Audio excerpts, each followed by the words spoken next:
Comment ça va? Je viens de m'enfuir littéralement du salon après avoir fait le dîner quand même, mais j'ai, je pense, maximum 7 minutes avant que quelqu'un ne vienne me chercher. Donc j'en profite pour venir vous voir. On est déjà, je viens de finir de préparer le dîner, donc on est déjà en fin de journée. J'avais envisagé des vacances un peu plus relax. Je vais pas vous mentir, c'est la première fois à 19h que j'arrive à m'isoler avec mon tricot pendant probablement 5 minutes. Et alors, je sais pas si c'est lié. Il y a tout un ensemble de trucs, donc du coup je suis extrêmement ronchon, je suis désolée, mais je n'ai pas été toute seule depuis, si on compte le week-end de formation, voilà. 1 minute 9. Oui. Salut. Comme vous l'avez constaté, j'ai été interrompue tout à l'heure, non pas au bout de 7 minutes où j'ai tenté de m'isoler, mais au bout d'1 minute. Et il est 23h. Donc je reviens vous voir vraiment pas longtemps. D'autant que je peux pas vraiment tricoter confortablement. Attendez, comme je vous le disais, c'est ça, je crois que j'étais en train de faire une phrase littéralement tout à l'heure quand j'ai été coupée. Et ce que j'étais en train de vous dire, c'est que j'avais beaucoup d'emmêlage, lié notamment au fait que j'ai mis sur le Rokiti mes manches en attente sur des câbles, ce que je fais tout le temps, mais là j'étais un peu en rate de câbles, parce que j'ai aussi les manches du harvester, etc., et que du coup j'avais plus beaucoup de câbles, et il y a l'un des câbles qui est trop long. Et donc du coup, je tricote avec 2 fils, enfin 2 pelotes attachées, puisque je fais des rayures et que je coupe pas les fils. Donc 2 pelotes attachées, déjà ça s'emberlificote un peu. Mais là, en bonus, avec le grand câble, dès que je bouge, ça fait des nœuds. Voilà. On est bon, j'essaie de trouver une position où j'ai pas trop mal au dos, parce que j'ai pas de truc derrière moi, et que je me suis pas beaucoup assise aujourd'hui. J'espère que vous allez bien. Ça va être court. Parce que j'ai pas tricoté aujourd'hui. J'ai vraiment fait 2 rangs, je crois, vite fait par-ci par-là. Sinon, je me suis occupée des petits, des repas, de tout ça, quoi. La vie en collectivité avec toute la famille co. Donc pas du tout de temps de tricot. Merci pour tous vos petits messages de soutien pour mon pauvre pied. C'est pas grave, hein, c'est juste ma tendinopathie que j'avais il y a 1 an et demi et que j'avais guéri depuis 1 an, qui est revenue d'un coup, sans crier gare et sans raison, à part ma grosse fatigue. Mais bon, j'ai pas augmenté ma dose de sport, j'ai pas changé grand chose, mais ouais, là je peux pas courir, j'ai mal quand je marche même. Donc j'espère que j'ai recommencé directement les exercices de kiné, toute seule. J'espère que ça va suffire et que je pourrai aller courir d'ici la fin de la semaine, mais là pour le moment, pas de course à pied. Je suis fort dépitée. Pas de course à pied, pas beaucoup de tricot. Bon, vous qui me connaissez, vous savez où en est mon mental. Pas de temps seul. Là, il est, comme je vous le disais, 23h, c'est mon premier instant seul. Et comme je suis couche tôt, dans 10 minutes, je suis couchée, quoi. Donc le temps seul, c'est pas du temps passé à dormir, normalement, pour moi. C'est pas confort. D'être assise par terre sur le lit, là, sans dossier pour tricoter, ça peut faire le... Je peux tenir quelques minutes, comme ça, je pense. Et quand même, en prenant ma douche, j'ai eu 5 minutes de solitude et donc d'espace de cerveau disponible. Et on reparlait avec ma famille du fait qu'on va tous à un mariage fin mai. Et qu'il y a un code couleur, des bidules, des machins. Donc moi j'ai une robe un peu vieux rose qui est dans le code couleur, que j'aime bien. Une robe en soie que j'avais achetée quand j'étais en Inde il y a 1 an. Donc je vais partir avec cette robe, mais j'ai rien à mettre dessus. J'ai un gilet noir, mais ça va pas du tout avec la robe un peu pâle en soie. Et en fait, je porte pas de gilet au quotidien, donc j'en ai vraiment très peu, voire pas. Et je me disais, est-il trop tard? Est-ce que la fille va se mettre un challenge à nouveau? Maybe. Est-il trop tard pour tricoter un gilet? Alors comme j'adore pas les gilets, c'est pas trop un gilet que j'aimerais me tricoter. J'aimerais me tricoter un truc type, dans la catégorie sur Ravelry, ça correspond à des trucs qui s'appellent shrug, boléro. Et il y a notamment tous ceux de Chantal quelque chose, qui est canadienne, Knit Attitude, comme si, enfin, Knit Attitude concentré en un mot. Je les avais repérés il y a quelques temps, ma copine Marion, elle est en train de s'en faire un. C'est des espèces de boléro poncho. Franchement, je vais faire le montage à plus de 23h, je vais pas vous mettre d'image, je suis désolée. Sauf si, comme cette vidéo fera 7 minutes, je renonce à faire un vlog quotidien et que je vous le mets demain. Et dans ce cas-là, peut-être que j'aurai eu le temps de monter, je ne sais pas. L'avenir nous le dira. Vous voyez, je suis extrêmement bien installée. En train de remuer dans tous les sens et d'essayer de trouver un endroit où je peux tricoter en même temps que j'ai quand même le truc pas loin. Et donc ma copine Marion avait commencé à le faire. Moi j'avais renoncé parce que en fait c'était du tricot à plat et après de la couture, ça me saoulait, mais c'est grosso modo des manches et après bah, ça fait comme une espèce de poncho, mais c'est croisé, genre un truc entre l'étole, le poncho, le cache-cœur. C'est vraiment très très joli je trouve, et elle a plusieurs modèles et d'ailleurs c'est assez conçu pour des mariages, peut-être pour la mariée, mais bon écoutez pourquoi pas, hein, on peut se faire plaisir même si on n'est pas la mariée. Mais est-ce que le challenge est abusé? Le temps de recevoir la laine, on est quel jour là? Le 22 avril. Le mariage est le 24 mai. Un mois pile pour faire ce truc. À checker. Donc je vais aller peut-être demain. Si je le fais, il faut que je décide, genre vite, faut le caston. Je pense pas avoir le temps de recevoir ici, donc faut le caston quand je rentre chez moi, quelque chose comme samedi ou plus tard lundi prochain. Je vais regarder. Si vous avez des idées de poncho, shrug, trucs, mais qui font... Ça peut pas être un truc en dentelle fingering, j'ai un mois. Enfin, ça peut être de la dentelle fingering, mais dans ce cas-là, tricoter en déjaugé, en mohair, pour faire tricoter en aiguille 5, quoi. Je peux pas partir sur un châle en dentelle avec 5 échos, tricoter en aiguille 3, hein, de toute évidence. Mais si vous avez des idées, dites-moi. Moi, là, j'ai plutôt envie de tricoter que de zoner sur mon téléphone pour finir cette journée. Donc, je pense pas que je vais faire mes recherches tout de suite, mais peut-être demain. J'espère avoir une demi-heure demain pour faire des trucs dans mon coin. des aspirations, somme toute, assez modestes. et je vais faire mes petites recherches, mais ça me ferait bien marrer de me faire un petit poncho, gilet étole pour le mariage et puis pour dans l'absolu, quoi. Ce projet m'enthousiasme. Je ne sais pas s'il est réaliste et dans tous les cas, il faudrait probablement que j'ai un backup, c'est-à-dire un gilet à mettre si j'ai pas fini. Sinon, le Rock Kitty, bah, il a très peu avancé, hein. Je me suis vraiment pas posée aujourd'hui. Donc, où est-ce qu'on en est? Pas très loin. Ouais, quand même. Ouais, poitrine. J'ai toujours pas essayé avec des aiguilles à montage. J'ai même pas apporté de câble assez grand pour l'essayer. Donc là, je vais y aller comme ça. J'ai reçu un commentaire de l'une de vous. Alors là, tout est sur mon téléphone, j'ai mon ordinateur, mais pareil, il est beaucoup trop tard pour Mamie Carole. Dès que je bouge ce truc, dès que je le pose, tout s'en mêle. Trop tard pour sortir mon ordi. Mais l'une de vous me disait que son échantillon était bon, qu'elle était arrivée au bout du corps, toute contente, et quand elle avait essayé, c'était trop large. Et qu'elle était dégoûtée, ce que je comprends. Je compatis fort.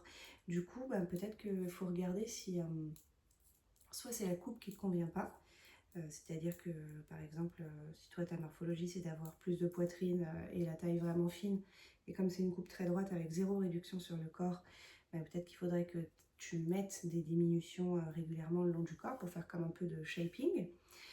Ou alors c'est la taille que tu as choisie s'il est trop large aussi au niveau de la poitrine. Et peut-être au niveau de ta conversion ou de l'aisance positive que tu as choisi. Moi par exemple, je sais que je tricote une taille, je crois que c'est la taille qui correspond pour elle à 41, donc 41 inches, qui fait à peu près 104 cm. Et que pour mon tour de poitrine de 95 et quelques, bah, ça me laisse à peu près 10 cm d'aisance et que j'aime bien. Mais c'est vrai que c'est pas proche du corps, hein, c'est un petit haut ample. Donc peut-être, tu m'as dit que tu avais défait le corps jusqu'à l'endroit de la séparation. Peut-être dans ce cas-là, tricote, fais des diminutions espacées un peu régulièrement pour descendre à la taille d'en dessous. Ou alors, comme tu disais, tu descends d'une taille d'aiguille et tu fais ton corps un peu plus serré. Je ne sais pas si ça va se voir si tu fais juste le corps plus serré, plus dense que la poitrine, vu que tu n'as pas tout défait. En tout cas, c'est bien frustrant quand on tricote et qu'on pense que tout était bon et que ça l'est pas. Là, moi au moins, j'aurais pas de frustration parce que je pense pas que tout va être bon. Je n'en ai aucune idée. Mais plein de gens adorent ce t-shirt. Donc j'aurais pas de mal à le donner à quelqu'un qui va vraiment en profiter, quoi, pas juste le refiler. Donc je verrai. Et une autre de vous me demandait en quelle taille je tricotais mes chaussettes, parce que j'ai mentionné que j'avais pas besoin de zing en 2 mm qui était rose. Et en disant désolé si t'as déjà répondu à la question, alors ne vous excusez pas de poser les mêmes questions 1000 fois, c'est pas mon travail. Donc c'est pas comme si j'étais en train de donner un cours et qu'on me répète 1000 fois la même question parce que vous écoutiez pas. C'est un vlog, peut-être vous n'avez pas écouté les précédents et vous vous posez une question, ça me coûte 0 effort d'y répondre. Ça ne me demande pas de faire des recherches ou quoi que ce soit. Donc zéro souci, et puis si j'ai pas les réponses, bah, je vous le dis et c'est tout. Donc moi je tricote toutes mes chaussettes en 2,25 parce que ça m'a toujours convenu et que c'était souvent la taille qui était préconisée sur les patrons quand j'ai commencé à tricoter des chaussettes.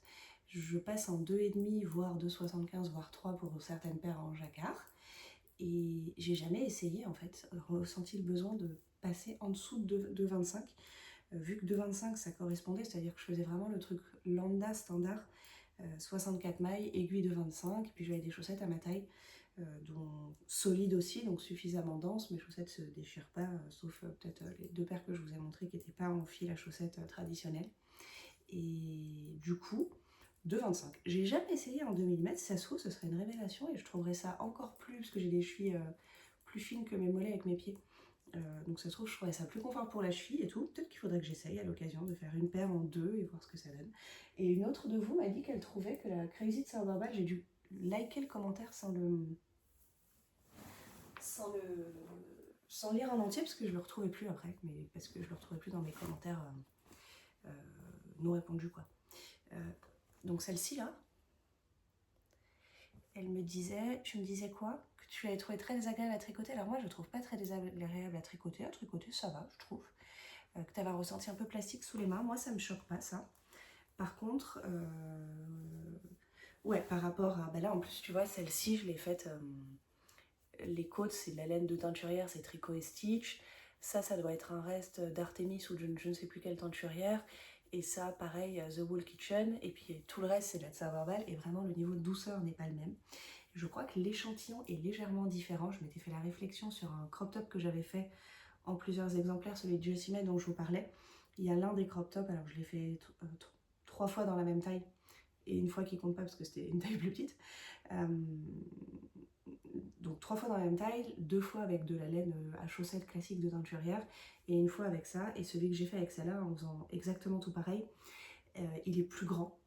Il est presque à trou-trou, donc tricoté avec la même taille d'aiguille, il a l'air un peu plus déjaugé, etc. Et il me gratte. Donc la Crazy de Saint-Barbal, c'est pas le même ressenti que de la laine à chaussettes de teinturière. C'est pas, je pense, la même qualité de laine, c'est peut-être pas retordu pareil. C'est vrai que c'est un peu moins doux et agréable. Après les couleurs sont quand même marrantes.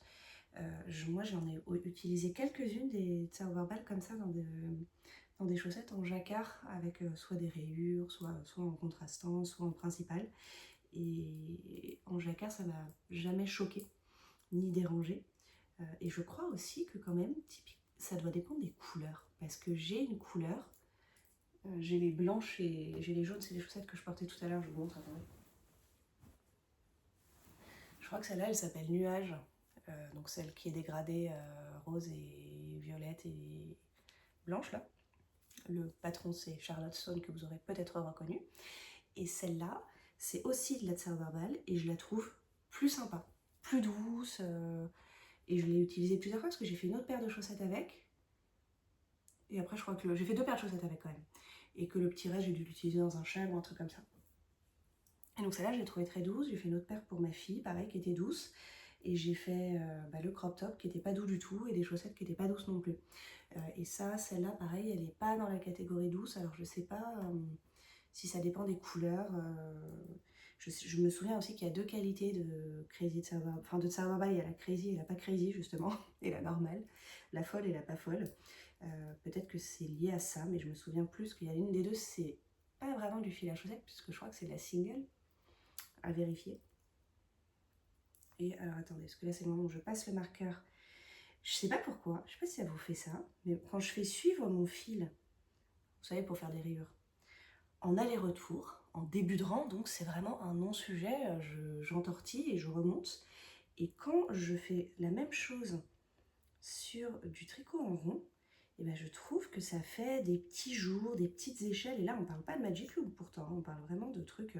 Je fais exactement la même manip, mais c'est moins clean. Là, j'ai presque un petit jour, là, mon changement de couleur, quoi. Ouais, c'est pas... Il y a un truc. C'est pas foufou. Pas foufou. D'ailleurs, je crois qu'à une époque, je m'étais remise à couper les fils quand je faisais des rayures. Pour cette raison, je préférais rentrer les fils qu'avoir des jours à l'endroit où il faut faire suivre le fil. Donnez-moi vos méthodes magiques pour faire suivre les fils sur des rayures en tricot en rond, s'il vous plaît. Ou peut-être que vous faites exactement comme moi, juste un petit tour sur le fil et que c'est pas un souci. Mais là, ouais, là c'est pas joli là. Dis donc, ce Rock Kitty, il me pose beaucoup plus de problèmes que le premier. Hein. Le premier, c'était vraiment du tricot tout simple. Et là, bon, c'est des choses anecdotiques, mais il y a de la réflexion, quoi. Bon, je vais de ce pas aller me mettre au fond de mon lit, c'est-à-dire le dos sur le mur, parce que je pense avoir mal au dos de rester redressé pour tricoter en vous parlant.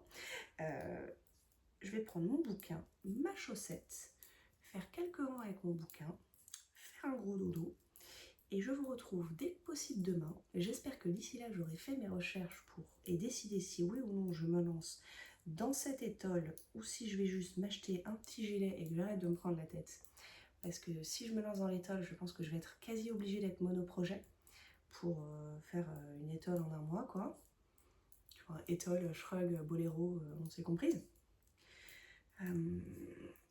Est-ce que j'ai vraiment envie de faire ça?